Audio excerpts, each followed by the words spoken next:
Tyler Florence, welcome to Biscuits and Jam. Listen, I'm so honored to be here. You guys have had all the cool guests, and I've been a little jealous that I haven't been on until now, but I am so happy to be here. How you doing, man?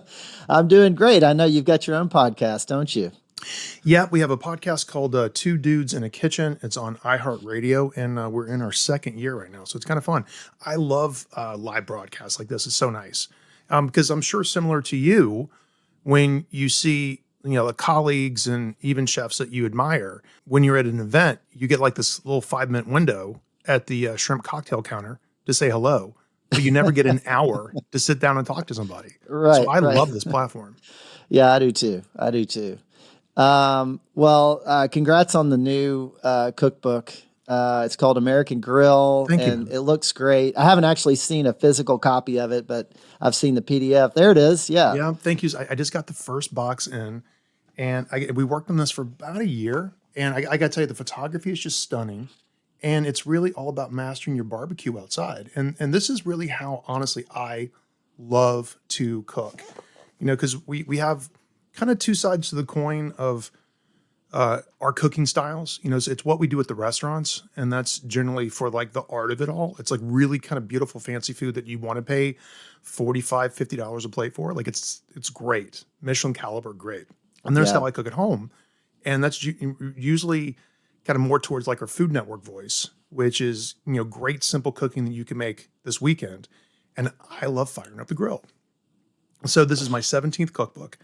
And when we started to kind of jump into the why of, why this, why now, why you, I was like, let's just start cooking outside and celebrate the great outdoors. 17 cookbooks. I mean, that's kind of incredible. Wow. Did it take you 17 cookbooks to come around to doing a grilling cookbook? Kind of, because you get into a rhythm of success with publishing where people just kind of want a little more of what you did last time. And what we do on Food Network is really about great recipes that you can make with your family and friends this weekend. And that's always kind of been my lane. And, we put a lot of effort into our recipe writing, just like you guys do with Southern Living, and also our recipe testing. So all of our recipes are tested down to the absolute grain of salt. They're all perfect. But it's not really how I cook at home, right? Me personally, right? And so when I cook at home, if the weather's great, if the weather's cold outside, like I have 8 grills outside my kitchen window that are what I call my grilling park. And I have 3 big green eggs. I have a wood burning oven. I have a stick smoker. I have a really fancy $8,000 Heston grill. I have, Japanese hibachi grills. And so I'm always like kind of firing up the charcoals and like kind of grilling something outside because I love the way, and maybe it's just the Southern kid in me, but I love the way my clothes kind of smell like a campfire. I love that smoky char when things get kissed with kind of like super high smoky heat. And it's just how I just generally like to cook at home. So we just said, okay, let's just be, authentic to where we are now, what I'm doing now. And this live fire cooking thing, it's so interesting. It's so delicious. Well, I'm feeling a little bit under grilled. I only have 2 at home, and if you've got 8, I've got some catching up to do, clearly. It's good to have a backup plan, though, right? Oh, yeah. I mean, because, listen, people send me stuff all the time. So I do generally get a lot of, like merch and gear and all that kind of stuff. But my big green eggs are probably my go-to as far as what I fire up first. Because it's just easier to control. You can do so much with it. You can do pizzas, you can bake on it. Like, one of the fun things that we found out when we wrote the cookbook is that tail off temperature when you're done grilling whatever you're going to grill and the grill stays hot for a long time. It's a perfect temperature to bake stuff. So we baked a bundt cake on a grill. Baked a cheesecake on a grill. We made we did like cobblers and all kinds of fun stuff on the grill to capture that residual heat. And it's a whole different dimension. And you really end up using your grill as an outdoor oven. Yeah. Yeah. Or an outdoor stove, an outdoor like kitchen. Right. Well, there's so many great recipes in there and a lot of surprising ones, a lot of recipes that go, way beyond the steak and the burgers and all of that. And I want to get to that in a minute. But before we do that, tell me a little bit about Greenville. And, you're from Greenville, South Carolina, and Greenville is now, it's now really known as a food town. I mean, it's a destination. Incredible food scene, great, so many great restaurants. But tell me about the Greenville that you grew up in. What was it? What was it like, back then in terms of the food scene? Was there a little bit of a budding food scene, or was it really, not so much? Greenville has always been a really interesting place. And for sure, there is a third city in between Charlotte and Atlanta. Make no mistake, Greenville is a thing. I'm going to be in Greenville twice this year for two separate events coming up, and very exciting to go back and see again what's blossoming and what's new and what's hip and what's cool. Because it seemed like there's for a while there was this migration from Greenville to Charleston to open up restaurants in Charleston, and I went to culinary school in Charleston, and now there seems like this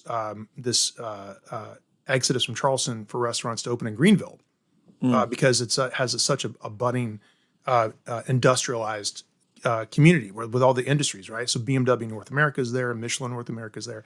So there's lots of like interesting, smart people, high income, net worth, like really, savvy and sophisticated people that are international travelers that are just in Greenville, which is kind of interesting. Growing up there, it was different, but there was the spark.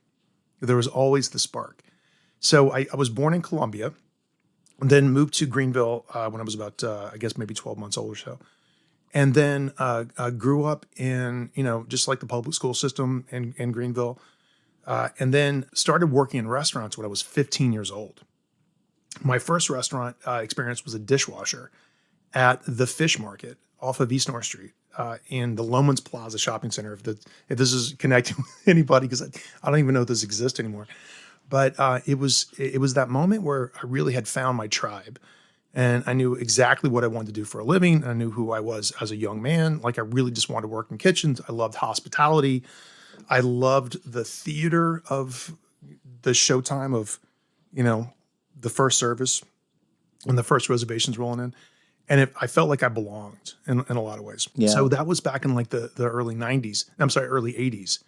And so so by the time I was like in 86, 87, I had probably, maybe 3 or 4 years of restaurant experience before I started working, before I ended up in culinary school in Charleston.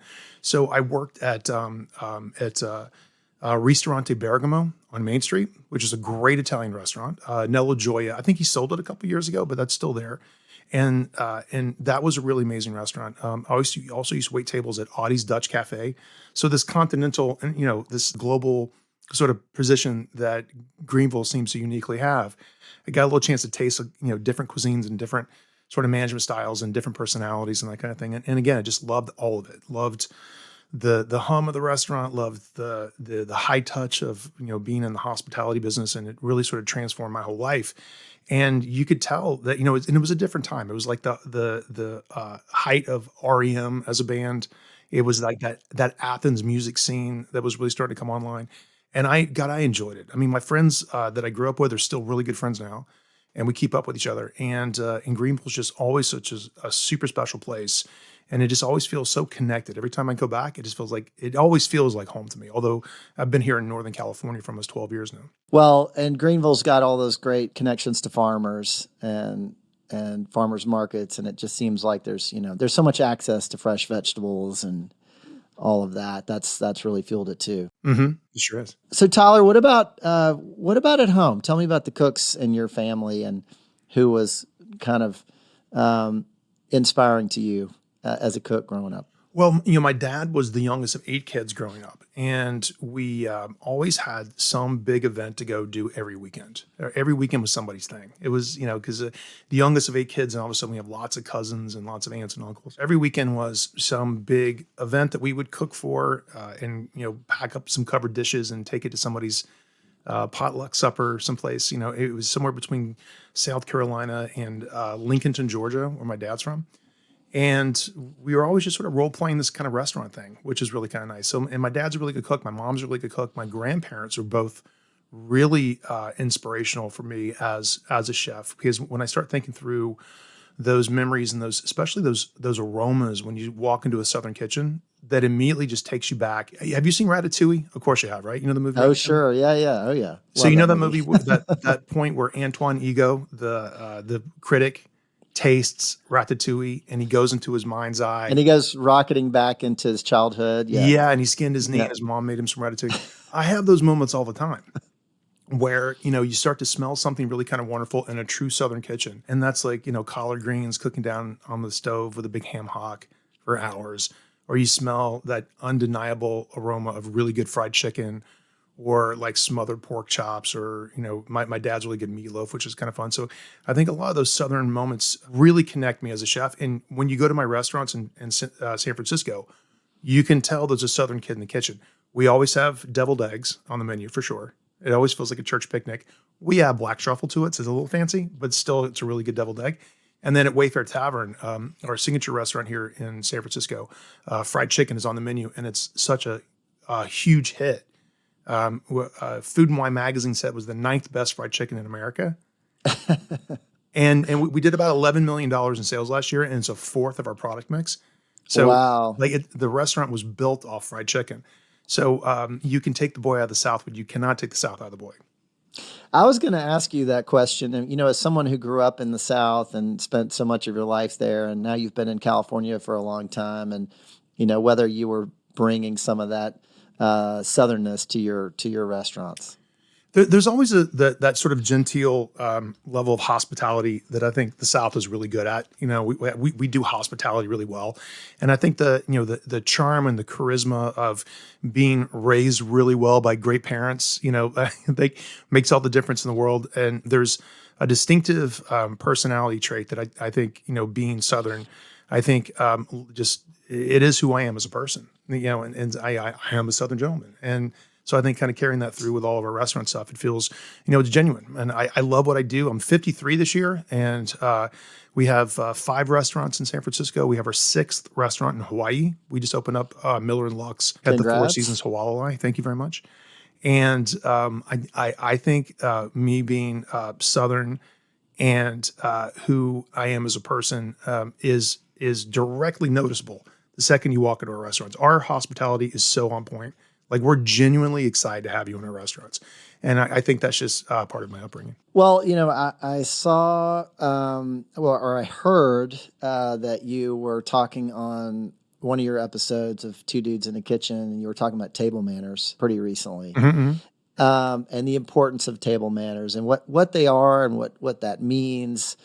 How did you get that kind of instruction growing up? Like, who was teaching you table manners? Where were you really getting that from? Well, I mean, growing up, my parents were divorced. This is sort of public information anyway, but I kind of grew up as like a latchkey kid, to be honest with you, right? So, I would walk home from school and, I had a key to the house on a rope around my neck, and then I figured out that stove and refrigerator relationship pretty early as a kid. But I think the manners, the hospitality, the etiquette of everything, you really start to develop that as somebody who's just a student of restaurants. And, from 15 on to where I am now, I've done one thing. All this, the Food Network and all this other stuff is really kind of fun, but I am a restaurant person through and through. Like, I love hospitality. And I mean, even on my desk right now, I have a copy of Emily Post's Etiquette, right? I mean, yeah. You know what I mean? Yeah. Like there's rules of engagement, right? When it comes to just, being, a properly well-honed restaurant. And these are things that literally just live on my desk. I live with this stuff all the time because, you have to have a why when you start training people.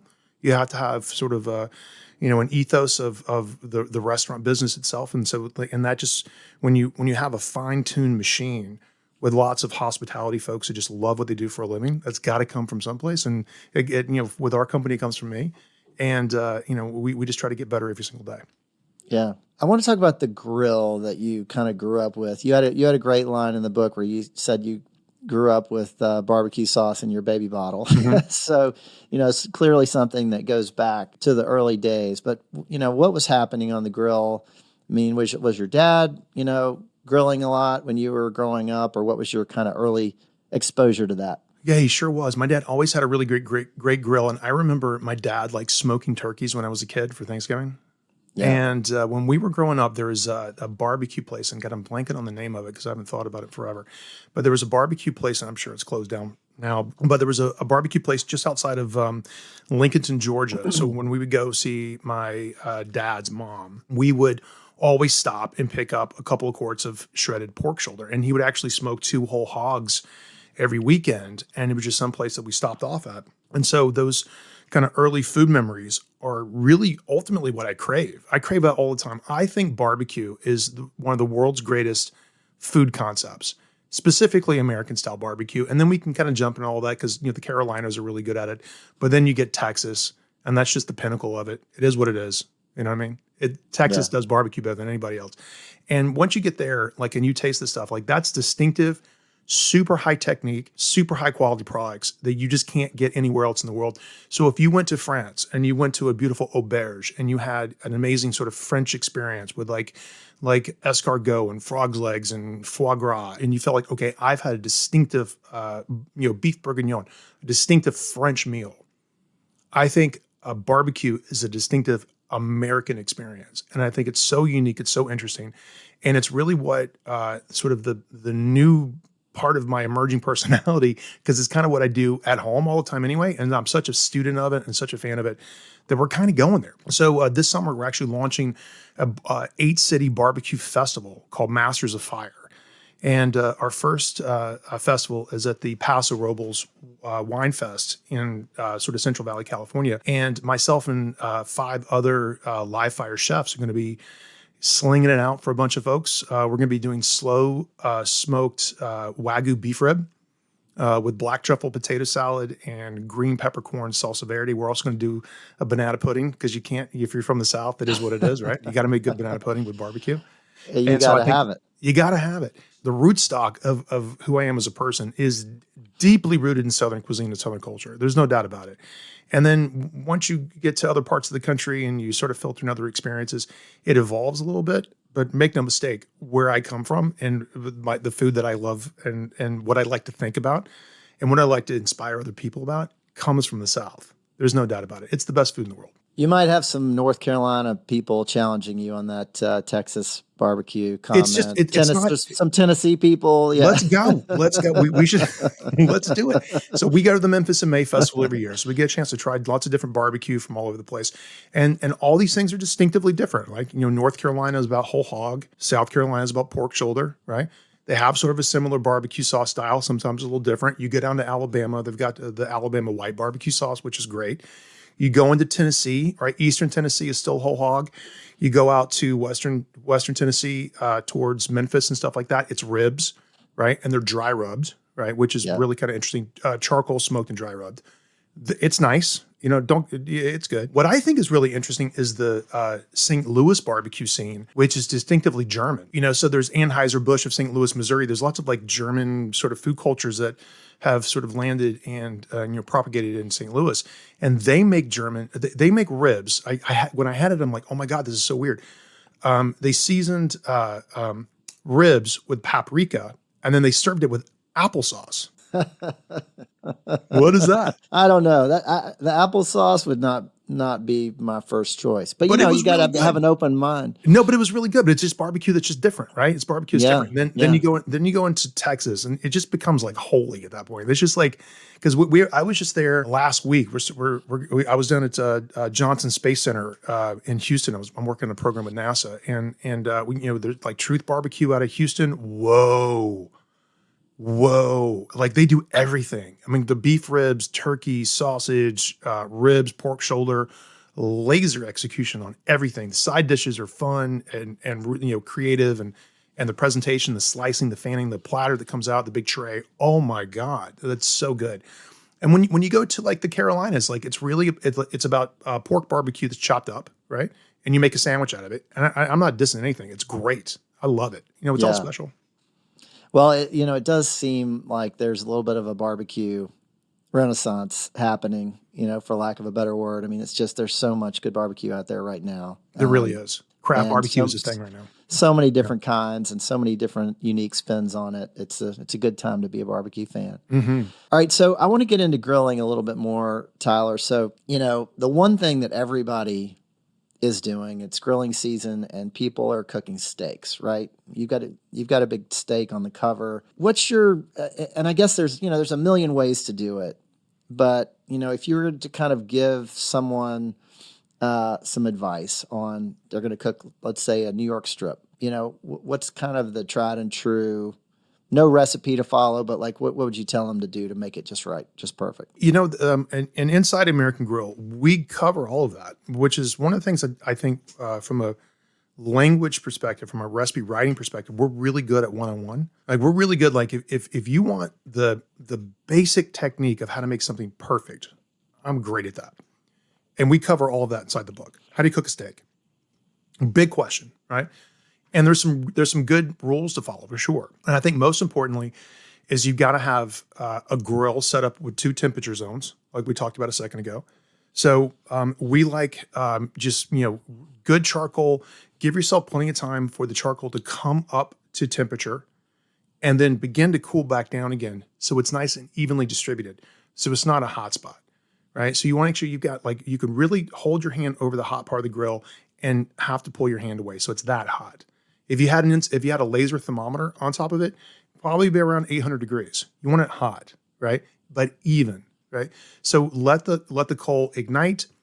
Let it start to evenly distribute through the entire batch of charcoal that you have, and let it start to go to coal. Okay, let it start to just evenly heat, and so it's distributed. Give yourself so the temp is sort of steady. It's not still coming up and getting hotter. No flames. It's not on fire anymore. It's just smoldering. Okay, so and which is a great way to describe it. It's smoldering charcoal, but give yourself 45 minutes. Give yourself plenty of time. Now the steaks themselves. Now, there's nothing wrong with grocery store steaks. I eat them all the time. I love beef. Beef is probably one of my favorite foods in the world. I'm passionate about it. We have a steakhouse in San Francisco, so beef is something that we're just, we love to talk about. I just did an amazing conversation at South by Southwest, and Dr. Temple Grandin was on my panel, and she just sent me this book, as a matter of fact. She's a buddy. Yeah, she's cool. So as a matter of fact, she just kind of drafted up and gave me a nice little signature on top of that. So we're deep in the beef space. We love it. So we're passionate about making sure not only that people love beef and celebrate American ranchers, but also how do you cook it when you get it home, right? So there's something really nice about dry age, right? So at my restaurant, Miller and Lux in San Francisco, we specialize in dry age, and not just any kind of dry age, 45 days of dry age. 3 different things happen when you get a really good dry age program.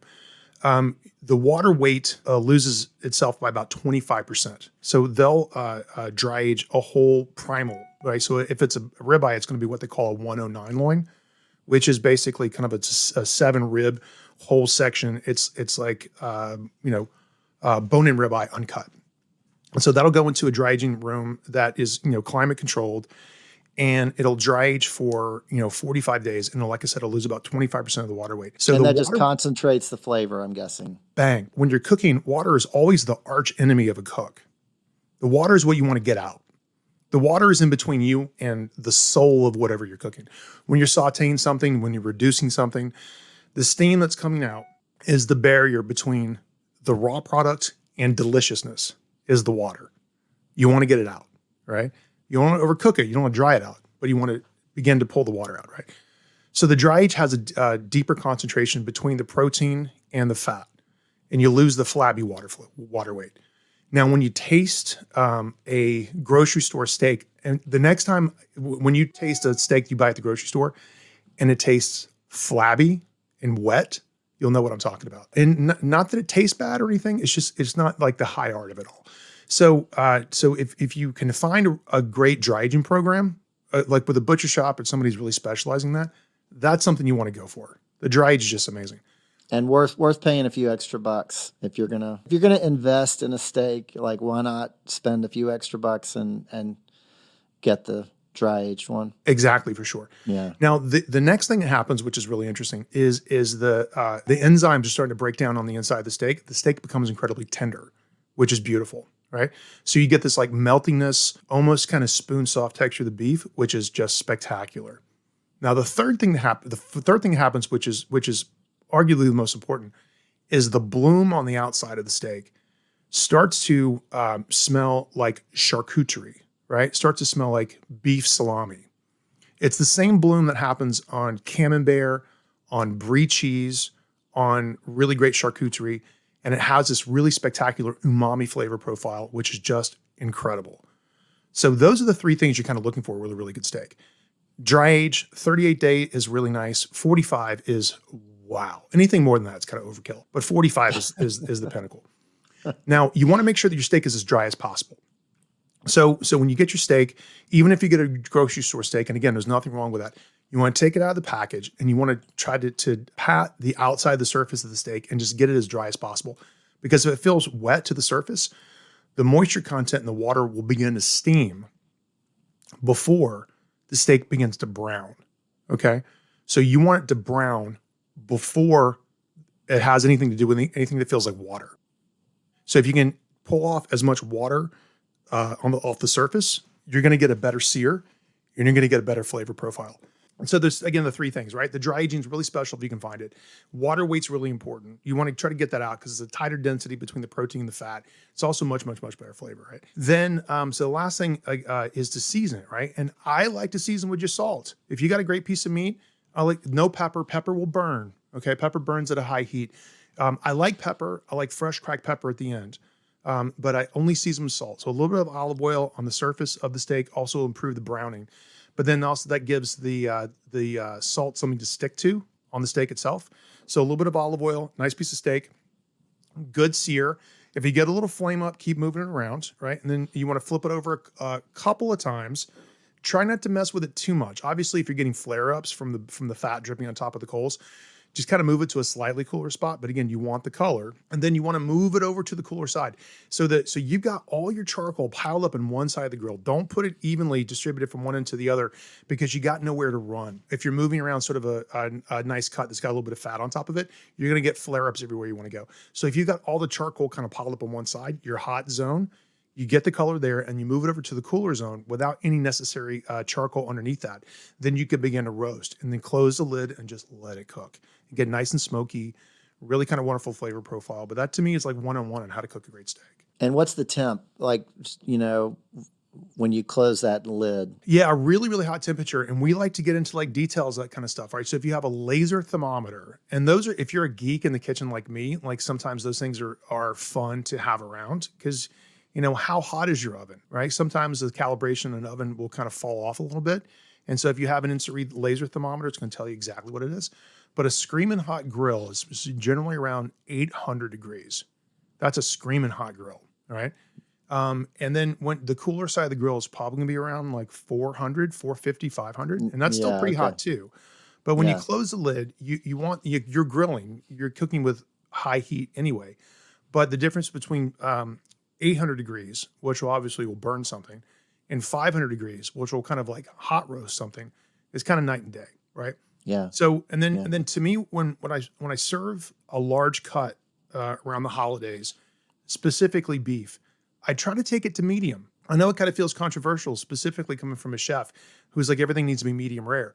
I like medium rare, but I notice when I serve things that are medium rare, or more importantly, a chef's medium rare, which is just north of rare, right? Some members of my guests, they think it's undercooked, right?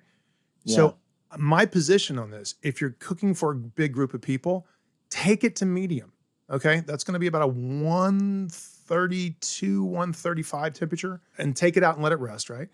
Because if you like it medium rare, you don't mind it medium, but if you like it medium, you don't like it medium rare. Right. So it's just a safe bet. Well, that's definitely the popular program in my house. Medium. And, and if it's a true medium, I don't know, there's nothing wrong with that. No, it's great. And even better, honestly, because the fat really has a chance to melt and become really unctuous and delicious. Well, I think I'm going to have to go out and cook a steak tonight. Well, we'd love to have you. So we're going to be in Greenville twice this year. And you're in Birmingham? Yep. I love Birmingham is so on fire right now. Chris Hastings is a good buddy. Yeah. He's got the Hot and Hot Fish House down there, and the food scene in Birmingham is on fire. Yeah, we got a great food scene here. So many good restaurants. Yeah, for sure. You're a sports fan, am I right? Yeah. I am. So, you grew up in the South. You grew up in South Carolina. You're no stranger to a tailgate gathering. First of all, who's your team, really? I mean, who do you think of as your main team when it comes to let's say college football? Say college football. Yeah, okay, so I'm just going to call it like I see it. So my dad is a diehard Clemson fan, and my Okay. mom is a diehard Carolina Gamecocks fan. So I'm super neutral. Yeah. I try not to even bring it up. You know what I mean? Because it's pointless. Yeah. I live in California. What do I care? Right. You're a But Warriors fan.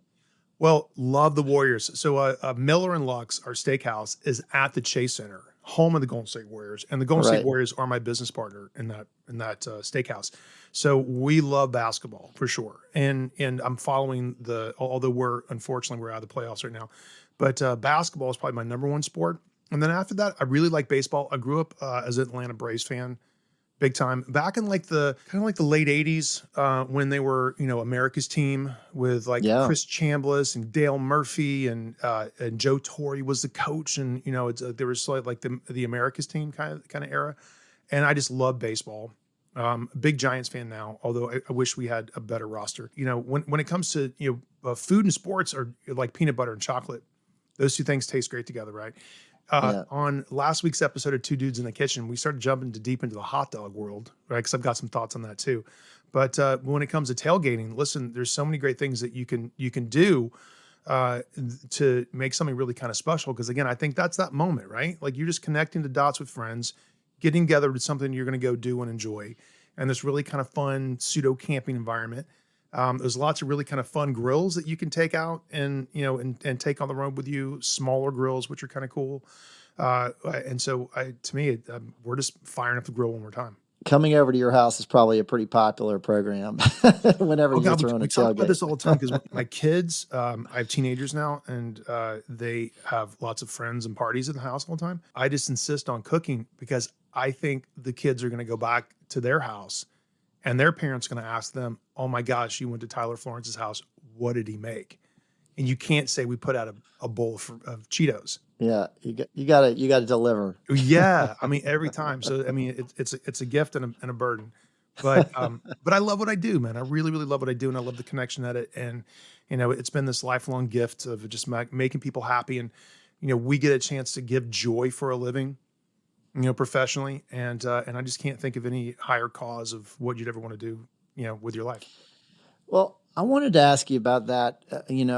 Speaking of loving what you do, and you talk in the book about how grilling is a kind of meditative thing for you. Mm-hmm. It's a way for you to kind of escape and be with your thoughts for a minute and just kind of focus on one thing and maybe get away from some of the distractions and the craziness of life. And I'm just wondering, what does that mean to you? You've put all this work into this book, but just on a personal level, when you're just out there by yourself cooking, what is that part of it for you? Well, when you hit 50 years old, there's a little bit I've of been there. retrospective. Welcome to the club. You start to think about life a little differently, right? And you probably got more years behind you than you do ahead of you, and life becomes a little more important. And you specifically choose to put the brakes on things to slow things down a little bit, because you end up with these, kind of long days and short years where the day, like you work really hard, but then it seems to be, wow, is this 2024, 2025? Or like your kids, all of a sudden they're like going to college and then they're off getting married and like, whoa. And for me, like when I fire up the grill and I'm really taking 3-4 hours to make dinner, it's just me and the charcoals and the protein and the flavor profile and, the fat content and, thinking about how I'm going to finish it and kind of picking out the plates and stuff like that. Like I try to block everything out and just think about right now and just try to be 100% present and just think and just be grateful that you're here doing what you're doing, and to not try to be distracted, not try to take phone calls, or I just want to cook and just meditate on this and really kind of think through what I'm doing, because how wonderful it is just to be alive and just to be able to cook something that in an hour or so you're going to share with the people that you love. And it's going to be perfect. It's going to be absolutely perfect. And that joyful feeling, that self-confidence of knowing you just did something amazing. And even when you're choosing to grill things over charcoal, because it's instinctively hard, right? It's not, you're not pulling out chicken tenders out of the freezer, right? You're cooking something in a very rudimentary, primal way that is the high art of cooking. Oh, it's meat and heat and time. That's it. You got nowhere to hide, and it's perfect.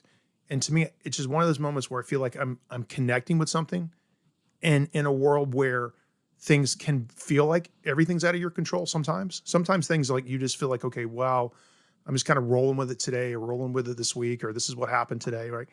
Like I get to control something, right? I can control everything what I'm doing. I can control the heat. I can control how long I cook it for. I can control the flavor profile. I can, stick the dismount on the presentation and make it look just spectacular. And even if I'm cooking dinner, everything I cook is I try to make it as if it were the cover of Southern Living magazine, as special as possible. And it's this moment where you just slow down and go, okay, I'm here and I'm doing this, and I'm not doing anything else. And it feels selfish in a way, but I think it feels like this is my time. This is me. And that's why I like to grill. Well, that's beautifully said, and it really comes through in the book. You can see it on every page, and I'm not sure why it took you 17 cookbooks to do the grilling one, but I'm glad you finally done it. Well, it's you kind of tap into this religion, right? I mean, it's like PGA or NFL or NASCAR. Like people cook outside, and it's a holy experience for everybody. If I had to break down my demo, right? Like my fans are 75% female and 25% male. And I think this one's for the fellas, right? I think this is a book that kind of probably connect with a lot of dads out there, a lot of people that just like to grill and like to cook. And this will be your go-to Bible because it's not just about grilling, it's about cooking outside. It's about taking moments to yourself and celebrating the great outdoors with a range of things that you're going to absolutely love. There's really good 101 recipes in this. One in particular that I think is going to be very successful is our reverse sear chicken, which is kind of cool. You've heard of reverse sear steaks? Yeah, I have. And you got a bunch of reverse sear recipes in the book. So I'm glad you brought that up. Yeah. The reverse sear chicken is the chicken version of the reverse sear steak. So you're going to pre-bake it, right? So there's a really great dry rub. So you can season it with salt, pepper, a little bit of sugar, lemon zest, and some herbs, right? And you toss the chicken, you put it onto a sheet tray, and you're going to bake it in the oven as low as your oven goes to about 200 degrees. And you're going to cook that for about 45 minutes or so until the protein sets, because protein hates high temperature. It likes it for a little bit, but the difference between like a creme brulee and hard scrambled eggs that you get at a diner that are just like pebbles is time and temperature, right? Same ingredients, just time and temperature, right? So low and slow is always going to give you a better outcome because you get a chance to slowly cook the protein, but not lose the water moisture, which is going to be juicy, or reduce the fat. So everything kind of stays locked in and it's juicy and delicious. So you pre-bake the chicken. And then the cool thing about this technique, and I think a lot of people are going to love this, you can bag it and take it to a tailgate. You can bag it. That's right? Great. Yeah, you take it to somebody else's house and then throw it on the grill for just a few minutes, and you're done, right? 6 to 8 minutes and it's done. Yeah, that's great. So you're going to reverse sear the chicken, and then you're going to finish it a little bit later. And so that high, hot, hard heat happens right at the very end, where you get this beautiful caramelization, but you're not going from raw to cook. So I think that's going to be one of the most successful recipes out of the book. And we really dove into that and then offered like 5 different sauce profiles with that. So you can always have, you can be the chicken king in your backyard. If there's one recipe, one good takeaway recipe out of that, I think it's going to be the 101 reverse sear chicken recipe, which is kind of a game changer. All right. I'm going to give that one a shot. It's great. All right, Tyler. Well, just one more question for you. What does it mean to you to be Southern? It's unique, especially out here on the West Coast. And I've got a really good friend of mine who's she runs a magazine here, and she's from Birmingham, Alabama, right? And I get to talk like that because I'm from the South. Those are my people. And I do a real good Southern accent, especially when I get on the phone with my dad. We start talking about this, and like it just kind of starts popping out. Tyler, hi Tyler. It sounds like sweet tea in my ears. It's just so good. But to me, there's a food connection in the South that feels incredibly culturally specific, because I lived in New York City for a long time, and it's about the hustle and bustle, right? And it's not so much about the slow pace of life. And out in California, there is more of that. And it's deeply connected to our farm system here in California. Like the farm to table culture is a thing here. That plus my innate sense of creating things that are delicious, brown and good, right? Like a really good Southern cook, where things are brown and good. And then you start to make it fancy. A lot of brown food. Yeah. A lot of brown food here. And it's great, whatever it is, right? It's just brown and good. Yeah. There's something to that I think gives me specifically as a chef an advantage, because my food, I think, feels more deeply rooted. It's more deeply delicious. It's layered in flavor. There's lots of why when I start cooking, because I've been around the block. I've tasted it. I've been there. I've cooked it. I've seen the authentic version of it, what's going to be. And to me, it defines me as a chef. Like I wouldn't trade 5 minutes of my life for anything else. I love my connection with the South. My 15 years in New York City polished me as a chef. I am my best self here in California because I think there's a freedom here when it comes to the culinary perspective, which is wonderful. And we've got really great lifelong friends, and kind of raising kids in California has been great. But I love coming home. I love coming back to the South, and I can't wait to come to Greenville this year. It's going to be good to be back. Carl Sobosinski in Greenville with Sobeys. He's just the king of the hill. Like, his restaurants are so good. He's a good buddy. So I always get a chance to go back and connect with them, and also see, some high school friends, which are kind of fun. But life is really great. And I'm grateful to be from the South. I love Southern Living. Southern Living magazines, the food section of those magazines, going back to the 70s, because my mom always had a subscription to Southern Living. It was sort of your connection to the outside world in a lot of ways, way before the internet, because you guys got a chance to travel and see different cities and kind of see what's happening just beyond your borders, but still very distinctively Southern. And lots of great inspiration has always come from your magazine. So I just want to thank you for connecting the dots on those things early in my life. Oh, thank you. Well, you got to come see us in Birmingham sometime. Come visit the test kitchens. We would love to. Let's do it. Love to have you here. Can for we a do day. that? Yeah, That would be great. Yeah. I mean, Come on. Yeah. Yeah, man. Bring the book, and let's do it. I would take over. Okay, I'm gonna hypothesize. Let me take over a whole month. Give me the food section for a month, and let's go down and let's just come up with some fun stuff, and we'll just, because it'll be like this kind of coming home episode, and then we'll connect the dots and all that stuff Well, I'll just hand you the keys for 1 month. That'll be just good. for 1 month.